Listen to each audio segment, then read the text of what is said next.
Magandang hapon! Kumusta po? Narito po ulit ang update natin para sa lagay ng ating panahon. Ngayong hapon po ng October 26, 2023, na saan sa ngayon ay patuloy pa rin po natin na binabantayan ang kumpol ng kaulapan na ito at lumalawak na rin ang sirkulasyon nito. Gaya rin yung nakikita at posible po na may mabuo ng LPA dyan anytime. Posible po yan na lalapit dito sa ating kalupaan na magdadala ng mas maulan na panahon sa ilang bahagi ng ating bansa sa susunod na mga araw. Pero sa atin naman pong long range forecast ay wala naman pong bagyo na nakikita na tatawid dito sa ating bansa hanggang po sa matapos ang buwan na ito o hanggang sa susunod na 2 linggo.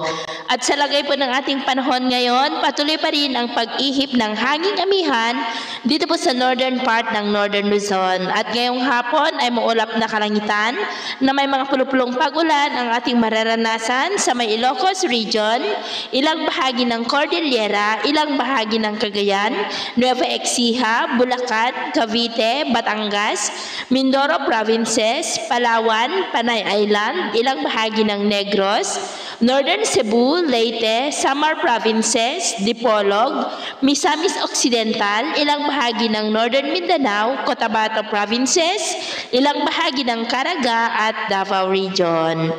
At mamayang gabi ay generally fair weather ang ating aasahan sa malaking bahagi ng ating bansa, maliban lamang sa mga tsansa ng mga isolated rains, pero sa ilang lugar na lamang po. At sa atin naman po mga baybayin, wala po tayong nakataas na namang gale warning signals, pero iba yung pag-iingat lamang po kung papalaot tayo para mas makaiwas sa mga sakunang pangkaragatan. So yun po ng latest update natin sa araw na ito. Ako po muli si Jem na nagsasabing, sa kahit na ng pagsubok po na darating sa ating buhay, huwag po tayong mawawalan ng pag-asa. Thank you and God bless!